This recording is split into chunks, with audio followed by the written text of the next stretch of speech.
22 বছর পরে এসআইআর হচ্ছে, যারা ভোটাধিকার পাওয়ার কথা প্রত্যেকে যেন ভোটার হয়, আর যারা ওপার থেকে এসে ঢুকে পড়েছে এখানে লুট করছে, যারা আমাদের ঘরে দাঁড়িয়েছে আবার পিছনে চলে এসছে এখানে বাংলাদেশ বানাবার জন্য, তারা যেন ভোটার লিস্টে ঢুকতে না পারে, তার জন্য এসআইআর হচ্ছে।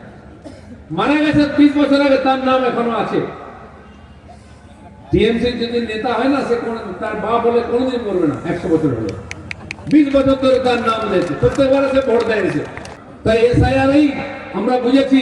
দিদিমণির যে ভবানীপুর থেকে যেতেন, সেখানে 44,500 নাম বাদ গেছে। উনি কত ভোটে যেতেন? কেন যেতেন আমরা জানলাম। যে নন্দীগ্রামে গেলেন, ওখানকার লোক কানগুলে বাড়ি পাঠিয়ে দিল দিয়ে, ওখানে মাত্র 10,000 মৃত ভোটার ছিল, জিততে পারলেন না। ভুয়ো ইলেকশন কমিশন বলছে একটা নামও ভুয়ো উঠতে দেবো না, আর অরিজিনাল ভোটারকে বাদ দেবো না। গামছার মতো নেংড়াচ্ছে, আর টিএমসি লোকের চোখ থেকে জল পড়ছে। একটাও থাকবে না, জেনে রাখুন। আপনারা খালি লাইনে লাইনে ভোটটা দিন। তাই 2 কোটি 40 লক্ষ, 2 কোটি 38 লক্ষ ভোট আমরা বারে বারে পেয়েছি। তারপরেও এই যে 50-60 লক্ষ ভোট বেশি, সেটা হচ্ছে ওই 1 কোটি ভুতুড়ে ভোটারের থেকে ভোটটা পড়ে যায়, তাই আমরা জিতেও হেরে যাই। এবারে কিন্তু তা হবে না। দরকার হলে কেন্দ্রীয় বাহিনী ভোটের রুমের মধ্যে থাকবে, বুথের ভিতরে থাকবে। ভুয়ো ভোটার ঢুকবে না, ফলস ভোট চলবে না। আমি যখন বলতে আরম্ভ করেছি, দু একজন মাস্টার মশাই ফোন করেছেন, দিদি আপনি ঠিক বলেছেন, বুথের মধ্যে সেন্টার ফোর্স রাখুন, নাহলে আমাদের কানের কাছে বন্দুক ঠেকিয়ে বলে 50টা ছাপ্পা মোট পাবো। মাস্টার মশাই নড়বেন না, কিন্তু চলে গেলে বাবা বলার সময় পাবেন না। তাকে বসিয়ে রেখে, বন্দুকে ঠেকিয়ে রেখে আর ছাপ্পা মোট মারছে।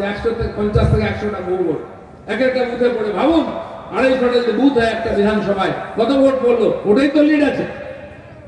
বাকি আমাদের চেয়ে পিছিয়ে আছে টিএমসি। তাই এবারের নির্বাচনে না ভুয়ো ভোট, না ছাপ্পা ভোট। ভোট দেবে পশ্চিমবাংলার যারা ভোটার, তারা। পরিবর্তন তো এমনিতেই হবে, পরিবর্তনের যুগের নিয়ম, কিন্তু আমরা একটু তাড়াতাড়ি চাইছি। আপনারা অনেকে বলতে পারেন, হ্যাঁ আপনারা বোধহয় আর বাইরে থাকতে ভালো লাগছে না, মন্ত্রী হতে চাইছেন। নিশ্চয়ই মন্ত্রী হব, মন্ত্রী তো হতেই হবে, নাহলে আপনাদেরকে সুবিধা দেবো কি করে? গরিব মানুষের জীবনের পরিবর্তন কি করে করবো? পশ্চিমবাংলায় বিজেপি সরকার না হলে, নরেন্দ্র মোদী যে গরিব কল্যাণ যোজনার সমস্ত সামগ্রী পাঠাচ্ছেন এখানকার গরিব মানুষের জীবন পরিবর্তনের জন্য, সেটা আপনার কাছে পৌঁছবে কি করে? আবাস যোজনার টাকা লুট হয়ে যাচ্ছে, শৌচালয়ের টাকা লুট হয়ে যাচ্ছে, রাস্তায় যে পানীয় জল আসবে, জল জীবন মিশনের টাকা লুট হয়ে যাচ্ছে, বিদ্যুৎ কারা বঞ্চিত হচ্ছে, কার বাড়ির টাকা লুট হচ্ছে, কার শৌচালয়ের টাকা লুট হচ্ছে, কার বাড়ির সামনে যে মহিলারা 1000 টাকা পান, সেখান থেকেও কাটমানি দিতে হয় লক্ষ্মী ভান্ডারে। তো বঞ্চিত কারা হচ্ছেন?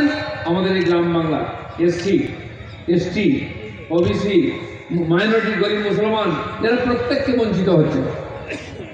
এসআইআর হয়েও আমরা প্রত্যেকটি ভোটার নিজেরা ফর্ম ফিল আপ করলাম। দিদিমণি কি বললেন প্রথমে? কেউ ফর্ম ফিল আপ করবে না। এদিকে বলছেন, এদিকে বাঁ হাতে নিয়ে ফর্মটা নিয়ে রেখে দিচ্ছেন টেবিলে, আর ভর্তি করে জমা দিয়ে দিচ্ছেন। আরেকজন মমতা বাবা ঠাকুর আছেন, গুরুমা, তিনিও মিথ্যা কথা বলছেন, লোককে প্রতিশ্রুতি দিয়েছেন। ওখানেও ভুল বুঝিয়েছেন যে আমরা আছি, কেউ যাবেন না, পালিয়ে এসছেন। ওখানে ছেড়ে দিয়ে গরিব মানুষদেরকে নমসূত্র মতবাদে। আবার এখানে ভুল বোঝাচ্ছেন যে সিএতে ফর্ম ফিল আপ করবেন না, এসআইআর ফর্ম ফিল আপ করবেন না। আমি ওনাকে জিজ্ঞেস করতে চাই, আপনি এমপি, আপনার মেয়ে এমএলএ, আপনার ফর্ম ফিল আপ করেছেন কিনা? আপনারা করবেন, ভোটার হবেন, ভোট করবেন, এমএলএ এমপি হবেন। আর গরিব জনতা, তারা ভোটারও হতে পারবে না। নরেন্দ্র মোদী তাদেরকে ভোটাধিকার, তাদেরকে নাগরিকত্ব দেওয়ার জন্য সিএ পাস করিয়েছেন। আর যারা ওপার থেকে এসে ঢুকে পড়েছে এখানে লুট করছে, যারা আমাদের এখন তাড়িয়েছে আবার পিছনে চলে এসছে এখানে বাংলাদেশ বানাবার জন্য, তারা যেন ভোটার লিস্টে ঢুকতে না পারে, তার জন্য এসআইআর হয়েছে। চেয়েছে একদিন 2026 সালে সেটা সফল হবে, আর এখানে ডবল ইঞ্জিন সরকার হবে, বিজেপি সরকার হবে। আর সেই বিজেপি এখানে সোনার বাংলা গড়বে, যে বাংলার স্বপ্ন আমরা দেখেছি এতদিন। এই কয়েকটি কথা বলার ছিল। আপনাদের সবার সঙ্গে দেখা হলো, খুব ভালো লাগলো। ভালো থাকুন, এগিয়ে থাকুন, বিজেপিকে